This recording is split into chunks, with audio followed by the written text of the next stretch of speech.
get by. It resides between my eyes. Walked through the fire, came out better on the other side. See, life's like a beach if you find the sand. And right now, I feel like 100 grand. You are listening to Inspired Insider with your host, Dr. Jeremy Wise. Dr. Jeremy Wise here, founder of InspiredInsider.com, where I talk with inspirational entrepreneurs and leaders. Today is no different. I have Marina Byezhanova, and she is the co-founder of Brand of a Leader. And Marina, I'm going to formally introduce you in a second. But before I do, I always like to point out other episodes of the podcast people should check out. And a big shout out to Adi Clevitt, who we met through, you were on her podcast. She's got a great podcast. I listened to the episode yesterday. Fantastic.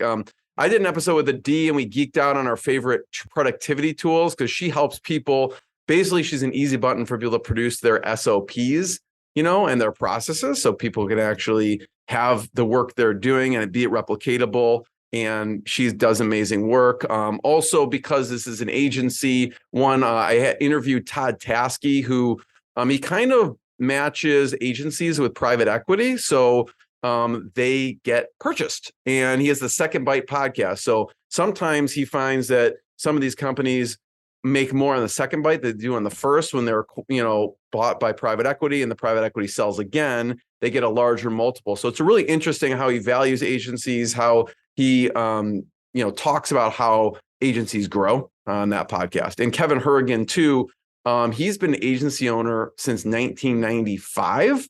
And so he kind of talks about the evolution of his agency from the 90s. That and many more on InspiredInsider.com. And this episode is brought to you by Rise 25. At Rise 25, we help businesses give to and connect to their Dream 100 partnerships and relationships. And how do we do that? We actually help you run your podcast. We're an easy button for a company to launch and run a podcast. We do accountability, strategy, and full production execution of a podcast. We Marina, call ourselves the magic elves that work in the background to make sure everything happens.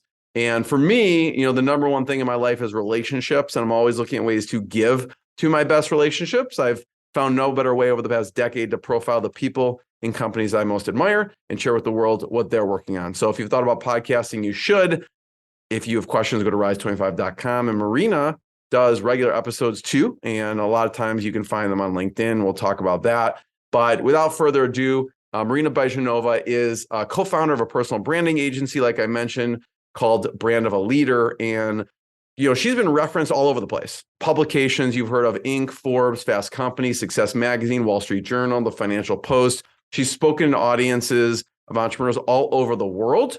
She's also a tenured member of Entrepreneurs Organization, and she's served in multiple roles, local, regional, and global leadership. And Marina's mission is to inspire entrepreneurs to speak up, stand out, and to be radically authentic through the power of building their personal brands. And I'll share her superpower in a second, but Marina, thanks for joining me. Thank you so much for having me. I'm excited to have this conversation. When I was reading, I found online your superpower, okay? And I don't know if you know what I'm going to say here, but it's being Ukrainian. Mm-hmm. Talk about that as a superpower. I might tear up here. It's an emotional topic. I was born in Ukraine. I grew up in Ukraine as well. I came to Canada. My family immigrated after I finished high school. My first plane ride ever was coming from Ukraine to Canada when I was 16. Ever since, I have to tell you, Jeremy, every time I board a flight, I am the giddiest, most excited. Everybody looks like they can't be bothered. This is going to be so annoying. I'm giddy and I'm flying. It's like a 1-hour flight. So when I came to Canada, it was 1998. And when people asked me where I was from, I had a very heavy accent. So I got that question 100 times a day. Where are you from? I would say hello. People would say, where are you from? And I would say, I'm from Ukraine. And nobody knew what in the world that was or where in the world that was. And so people said, Soviet Union, Russia. And I kept saying, no, Ukraine. And then fast forward, eventually people started doing business with Ukraine, traveling to Ukraine. People knew what Ukraine was. People just knew of Kiev. So, okay, you're from Ukraine. You're from Kiev. No, I'm not from Kiev. I'm from Kharkiv, which is the second largest city. And as you know, over a year ago, February 24th of last year, war started in Ukraine. And all of a sudden, everybody knows about Ukraine. People know of the smallest villages that I never knew of and will ask me the names and will reference Ukraine. What I realized and why I put that being Ukrainian is my superpower, I put that on my social media, is that, when you're an immigrant, there's this really crazy identity battle you go through, right? Who am I? Who am I like? I don't fit in here. I don't fit in there. Where do I fit in? Especially when going through that as a teenager is quite rough. And then all of a sudden, as Ukraine started resisting this brutal war, and as we started hearing stories of Ukrainians and personality and things coming out, I was like, oh my God, that is my identity. I might have tried to suppress it, become North Americanized, but that is really who I am. And I do believe that the strength and the resilience and the ability to overcome, I think that those are traits that Ukrainians share, and I'm very proud to be Ukrainian. Also, immigrants. I mean, it's like I find, my grandfather was an immigrant, so my mom was first generation, and you find like there's a certain drive and there's a certain not taking things for granted, I felt, as from my grandfather. Well, let's be honest also, there's a big chip on the shoulder that you get because you come to a new country. And even when it's well-meaning, you still face discrimination, right? You still face comments and, there are challenges. I'm not one to enjoy, self-victimizing and the woe is me type of mentality at all, but there are challenges. And so you develop a chip on your shoulder and you want to prove everybody wrong. And so that, what might look like drive to others is the internal desire to show that you're not less than. What was it like growing up there? So different than how my kids are growing up here. And I know that we say that as parents, even, right? I'm sure that if you talk about your kids, you will say, wow, they're growing up very different than how I grew up. So of course, there's also that generational thing and sometimes thing of privilege and things like that. But growing up in Ukraine was, well, first of all, I can tell you, I never thought that I would see the world. Because in geography, when we looked at the map, I often say this, learning geography and looking at the map of the world to us, or at least to me, was like to my kids looking at the constellation map. They know that there are those planets, but it's more intangible. They're not planning on visiting them next summer. So it did feel very insulated. There was no internet yet, so that we weren't connected to the world. There were a lot of misconceptions. But it was our life, our world. It seemed normal. And of course, a huge, immense culture shock when I deplaned in Montreal, Canada. If you stayed there, what do you think you'd be doing? It gives me shivers to think about it in light of the war. I went to visit Ukraine a few years after, we came in 98. I went to visit, I believe, in 2005 after I graduated university. And I felt that it didn't fit in. The country was culturally going through a huge transition, and I couldn't find my tribe. In Canada, I found my tribe among entrepreneurs. At the time in Ukraine, entrepreneurship was just, you had to be some kind of a crook to build a business, right? So I didn't see myself there. I don't know Ukraine as it became later on. So could it be possible that I would become an entrepreneur there later on in life? It's a possibility. I know that right now, as it stands, would I have left if I had kids? Would I have left the country to save the kids? If I didn't have kids, I would be helping the causes, and I would be helping in the war, and I would be helping raising funds and doing a lot of the cultural mission and spreading the word work. Which partially I do right now too. I don't know, Marina, if courage is the right word, but like I can't imagine living in a country and then taking my family to another country. What was it like for your family? Why Canada? It was coincidental. My elder sister decided she wanted to study at McGill University. She knew somebody that was studying there, and so she decided that that's where she wanted to get her grad degree. And as I told you, we felt at the time that we were completely isolated from the world. So my parents said, if she leaves, we're never going to see her again.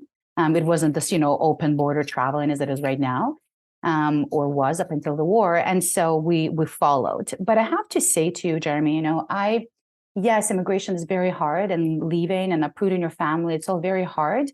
But I have developed a completely different level of appreciation for people who have to do it not by choice. For us, it was a choice. It's still hard, but it was a choice. But people, for example, right now, and Ukraine is only one of the countries, of course, we see, refugees from all over the world, that are leading great lives. I just met somebody. I was giving a talk in another province. I went to a Ukrainian store and met a woman there. She had a business in Ukraine. She was an entrepreneur, successful business, lived in a very prestigious area near Kiev, big house, had it all, had a business, had her family, her kids. And now she's working in the store in the middle of nowhere, Canada, but she didn't choose it. She's grateful because she's safe and her kids are safe. But that is a whole other world of, courage, as you said, that is required to live through something like that. I want to talk about brand of a leader and what you do. But, I know you talk about personal branding, and I'd love to hear your philosophy on how people should think about their personal brands, because you talk about when someone's talking about their personal brand, you're not even talking about that person's business. You're talking about who they are. And that's kind of why I wanted to start with, I learned this from you, actually, why I want to start with your superpower, right? So talk about how you think about personal brands. We'll see. Personal branding is fascinating, and you can see now that I started talking a bit more about my story, why I'm so fascinated about the topic. Personal branding is all about identity and how we express our identity to others through words. So step one is we have to understand who we are and what we're all about, what our identity is, and then through the process of personal branding, we just give it words. Really, that's what we're doing. It's not an external process; it's completely inside out. And and it's rooted in authenticity, as you said. Radical authenticity is what we're on a mission to inspire people to embrace. Meaning, I was on the phone with somebody today, and he said, "Okay, so let me sum up what you do. You take someone, and then you help them look like the smartest, best person in their field, the most intelligent, right?" And I said, "Right." If they are, if they are, we help them express it through words and then market that messaging. If they're not, no, we cannot help with that. So really, it's completely connected to identity, understanding it, and then expressing it.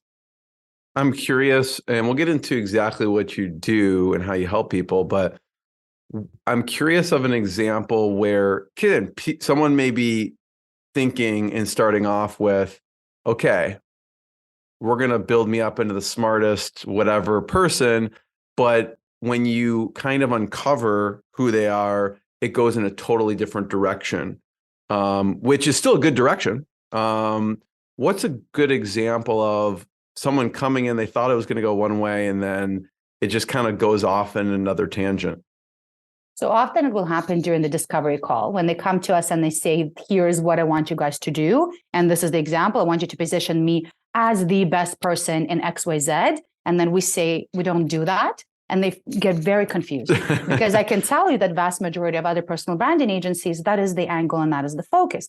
The reason for that is that most people in the personal branding space, those are marketing agencies that are now offering personal branding as a new service. So they're in the headspace of marketing. How do I market you as the best XYZ?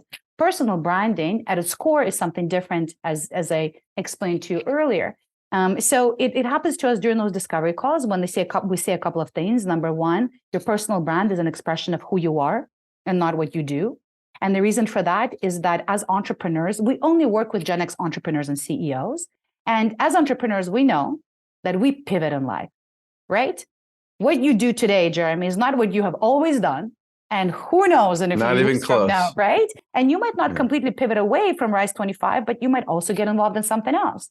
And so if your brand is only connected to what you do and expressing that, then when you pivot, then what? You don't have a personal brand anymore? Kind of doesn't make sense, right?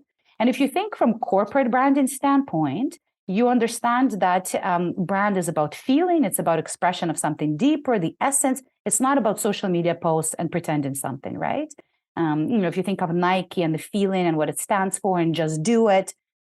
And then they're also selling sweaters now, right? It's the afterthought. So very similar. So with clients, the surprise typically comes during the discovery call. And that's when they might realize, no, I do want somebody to make me shine more than I actually really am internally.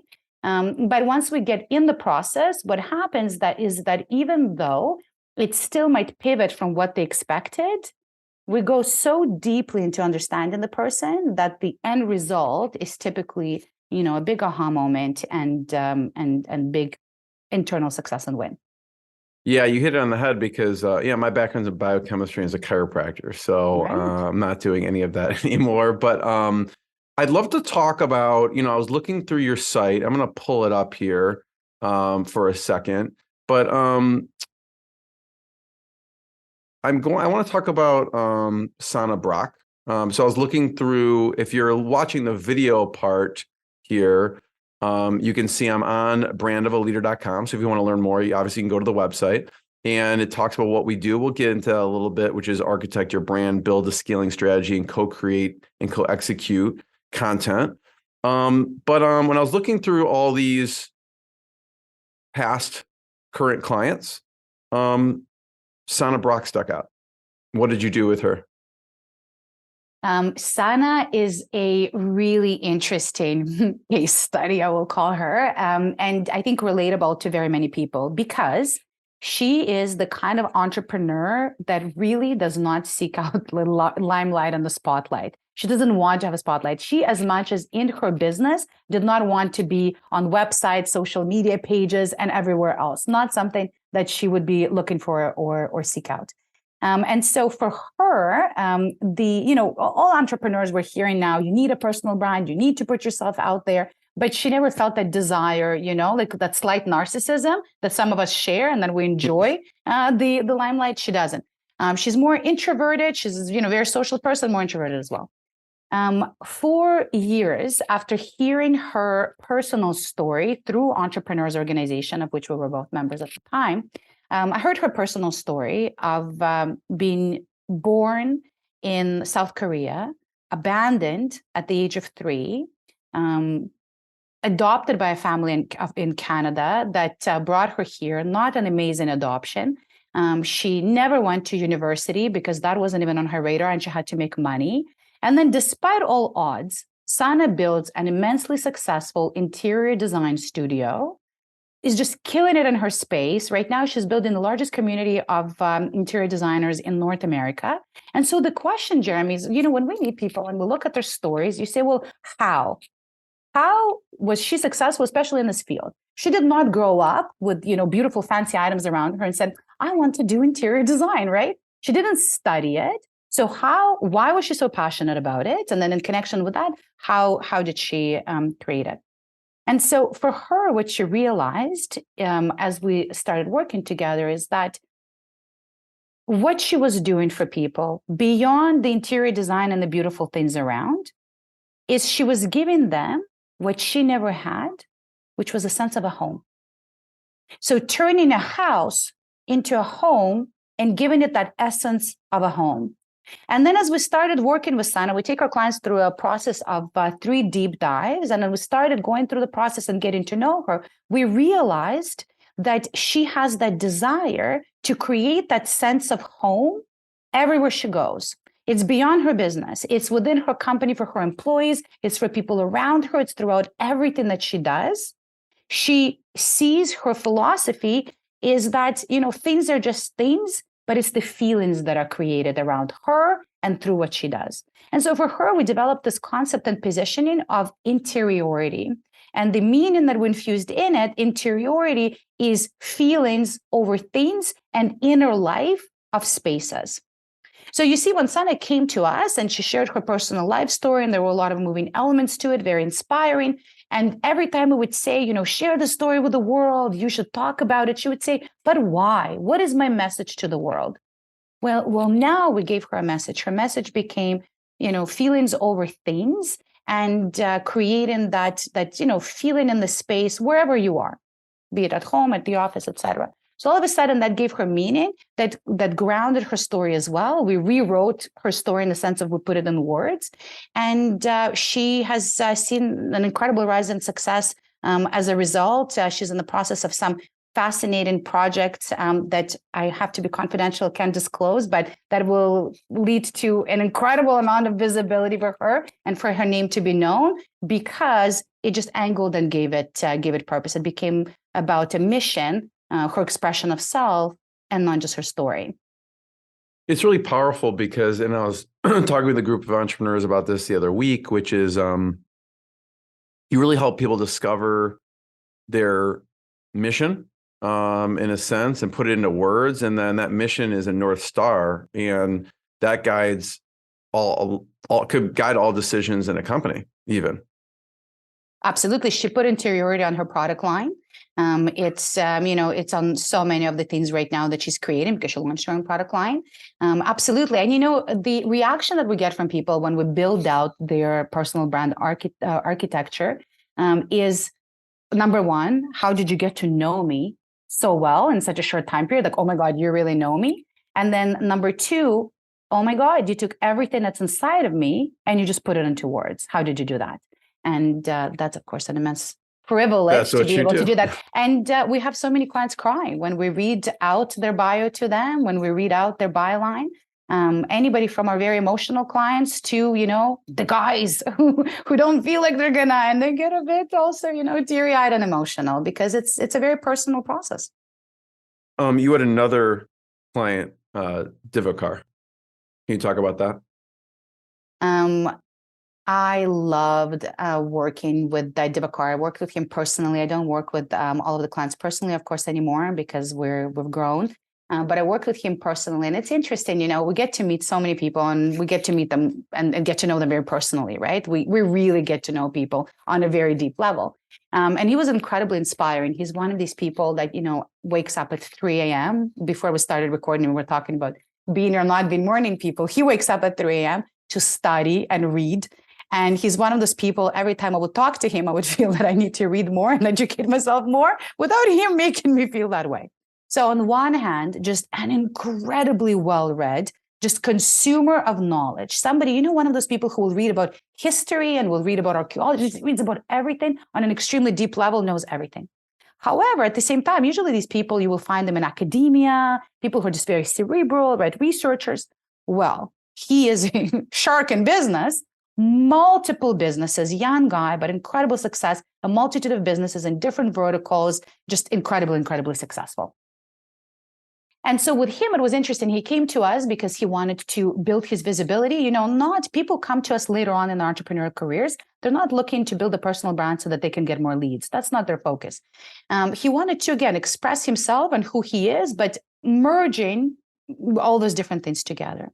And so for him, wanting to merge this, intellectual superiority, by far one of the smartest clients that we worked with his incredible business success, we developed the concept of thought capitalism.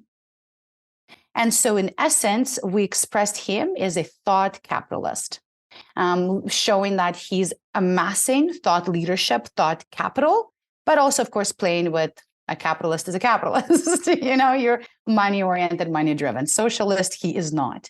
And so that is something that really, something that he embraced. We're hoping to continue, our work together down in the future and down the line. But that was an expression of those very different sides of him. Marina, for you, what does an ideal client look like for you in your company? Very easily defined. So first of all, Gen X entrepreneur or CEO. I have to explain what Gen X is because I realize that most Gen Xers don't know that they are. And they come to us and they say, I know you work with Gen Xers, but would you consider working with me? And we say, you are Gen Xer. So it's 45 roughly years of age plus, before the baby boomers, also called the forgotten generation. And we work with people who are coming to us because they have a story to tell and stories to tell. They're not sure how. Typically, they're more on an introverted side, or they're just not spotlight seekers, but they know that they can bring value by putting themselves out there.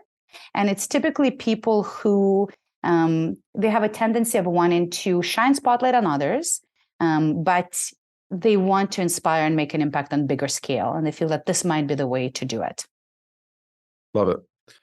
We were talking before we hit record about building culture, and I'd love for you to talk a little bit about how you think about this and what you're doing to build culture. So we're doing something fairly different at Brand of a Leader. We're building our team completely on the basis of hiring contractual and freelance employees. Nobody full-time, nobody on payroll except for my business partner and myself. but I'll be really honest with you, and I'll share with you honestly and vulnerably where that idea really originated from. Because it's very easy for me today, Jeremy, to talk about it as this like innovation and we're doing something new. And really, most entrepreneurs I talk to and I tell this to, that this is genius, this is amazing. This is, of course, gives us incredible margins, right? And we're very lean, and there's a lot of benefits and bonuses. Originally, the idea, however, came from me running my other business, the business that I had prior to Brand of a Leader, and realizing that I really do not like managing people. And the reason being, I'm really not good at it.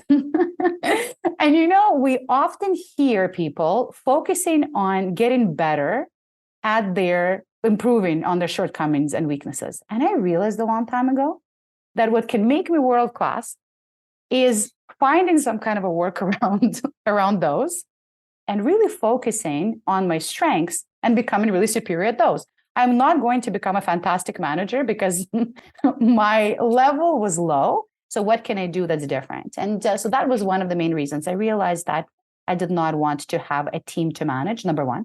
And number two, of course, as many of us during COVID, we got hit really severely, right, with the financial repercussions and payroll and having employees and what do you do? And that was really hard too. So I realized that I wanted to build something different and said, you know what?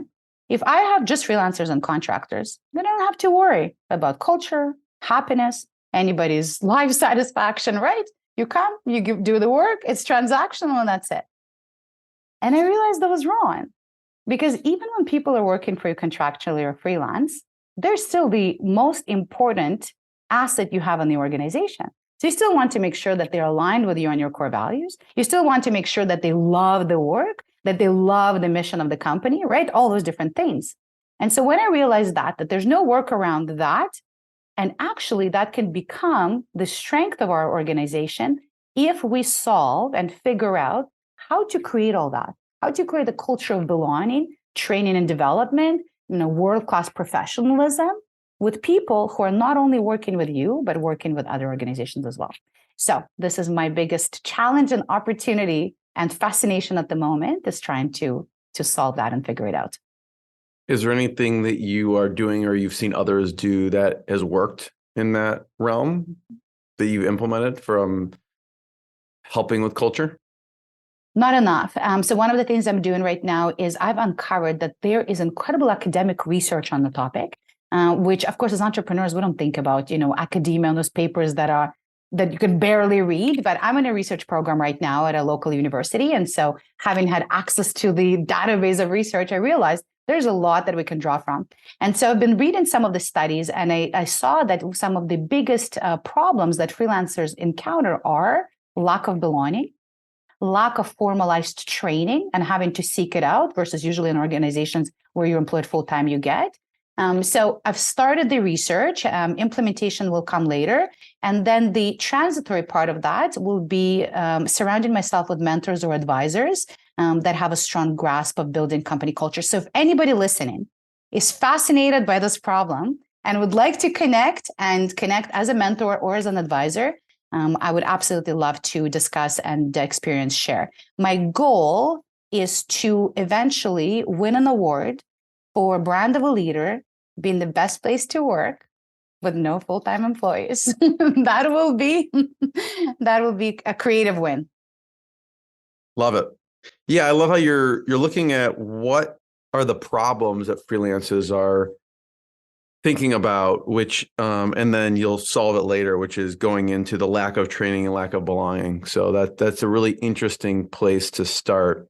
I remember and there are a lot of challenges because even let's say one of the things that you need to have in a business, and we're implementing an EOS structure, is you have to have regular meetings, but typically employees load meetings and then they become freelancers so that they can avoid having meetings. So telling people that you have those meetings that are obligatory kind of goes in conflict with why they chose to freelance. But then as a business, you need it because we're growing and scaling and we have a bigger team. So how do you find that middle ground that works for everyone, that doesn't create this heavy structure for them? It's interesting. And from labor law perspective as well, right? Because if all of a sudden there are all these things and all these meetings and everything's structured, well, then the government says, well, those are employees and this is what you should be doing as a result. So how do you navigate all of that? It's a tough question. Yeah, exactly. But I remember, I'll date myself for a second, Marina, but I was listening to the audio cassette tape, Marcus Buckingham, now Discover Your Strengths, and talking. And I remember a light bulb came on for me, which is, just focus more on my strengths and don't just try and boost up. I mean, it's not bad to try and improve things that I'm not good at, but focus more on the strengths, right? And so it really, even from a kid's perspective, he was talking about in the book, and he does, I believe, heavy research. They have a lot of different books. But hey, if your child's amazing at math and not great at English, just be careful focusing on boosting their English and just not focusing on getting them like a superstar at math. So it really opened my eyes to myself of like, yeah, I should be just focusing more on my strengths, like you were saying. Yeah, it was a realization for me, and I've decided to lean into it for better or for worse. Might be right, might be wrong, but that's what I'm doing. But yeah, he was talking about the research that was kind of backing up what you were saying. I want to talk about business partners, right? And how your partnership came to be currently with Brand of a Leader. Partnerships are interesting. You talk to entrepreneurs, most of them are going to say, do not get a partner. I'm sure you've heard this a million times. Why do you need a partner? You can do it on your own. My current business partner, Stefano, he was actually my employee in my previous business. That's where we met. And he was, absolutely brilliant. One of those that can roll up his sleeves and do anything, and the hardest worker. And you can tell when somebody's really entrepreneurial. And he really wanted and had this idea of eventually launching a business together. There was another venture that we tried with my other business partner and him in that other business. It didn't pick up. And then when the pandemic hit and the other business got hit really, really hard, we really got brought on our knees. We went from heroes and we're so amazing and we're so successful and we're just, to, there were some big holes in that business. And so when that happened and there were, a lot of decisions to be made and a lot of realizations, it was Stefano who said, maybe now is the time to launch the business we had started talking about, which was the personal branding agency. And we took the leap. We have a lot of very complementary strengths, things that I suck at, he happens to be good at, and I would say vice versa, which has been incredibly helpful. And making that delineation into what each one of us is responsible for and not responsible for has been quite helpful in staying in alignment with our strengths. Yeah, and I'm curious. We were talking a little bit about this, which is, and this comes up all the time, which is how do you navigate entrepreneurial impatience, and still stay happy and satisfied, I think a lot of the people I talk to, it doesn't matter where they're at, what stage they're at, I feel like they always feel like they should be further along. How do you deal with that as an entrepreneur? I don't deal well with it. So I will have no wisdom there, but certainly relatability. I find it incredibly hard. Number one, being impatient by nature. I really have no envy of anybody or anything at all ever. I'm very proud of not having that trait. But I definitely see myself in comparison, and not competition, but in comparison with other entrepreneurs. That is absolutely a thing. And of course, being part of Entrepreneurs Organization is phenomenal and fantastic. But I find sometimes it's also hard because often I'm looking at the other incredible members and feeling like, oh my God, I need to have more people on board and I need to be bigger and I need to go faster and all those different things. Made even harder when you had another business that was a more mature business. So you're also comparing to what you had before, as well as comparing yourself to others. And I find it not always to be really easy. I'm impatient more often than not. I'd love, first of all, thank you, Marina. And I have one last question. Before I ask it, I just want to point people to check out brandofaleader.com to learn more. And you can poke around their site. They have a really cool content there and information. My last question, Marina, is you've featured people before, and I'd love to hear some of your favorites episodes in the past. People that I have interviewed, I've interviewed some incredible people. I launched my podcast during the pandemic when everybody was available and sitting at home, and it was really easy to connect with incredible people. I have a hard time singling people out because I want everybody to know how much I loved interviewing them. And every single person I interview, I only interview because I'm really fascinated by speaking with them. So every time I'll point out a few then, so that you don't have to pick a favorite. But every time I introduce people, I always say, I am so excited to be. I'm like, oh my God, I say it every time, but I'm excited. But okay, go ahead, point out. So I'd love you to talk maybe, I don't know if you remember any takeaways or just any thoughts. You had the chief heart officer of VaynerMedia, Claude Silver. You had Sam Horn, was a best-selling author and global speaker. So I don't know if anything sticks out with the chief heart officer of VaynerMedia. Definitely. So that was an amazing win because, well, first of all, I'm a huge fan of Gary Vaynerchuk. His business is scaling, and talking to his head HR person with such an amazing and inspiring title was just incredible. What stood out to me is how different of an HR person she was. HR people are usually not respected. And I will say, although many might be very upset with me for saying, more often than not, it's with reason. It's a lot of paper pushing. It's a lot of procedural. It's a lot of kind of being bothered by people more so than serving people. She was a beacon of light, of really, truly the opposite of that. And being incredibly just inspiring and leading with the heart and putting culture at the center of the organization. So she was absolutely incredible. Sam Horn was somebody who must have thought, Jeremy, that I was a stalker without telling me, because I saw her speak at an event when I was in Amsterdam. It was an EO event. She came up, they said she was going to be on Skype or Zoom or whatever it was at the time. And I said, this is ridiculous. I don't want to hear somebody on the screen. I'm not going to hear anything. This is terrible. And she was the best speaker of the whole event. I was on the edge of my seat taking notes. I got so inspired by her that I started reaching out to her. I messaged her relentlessly. She never wrote me back. And I kept messaging her and asking for a call and telling her how she inspired me. Never responds.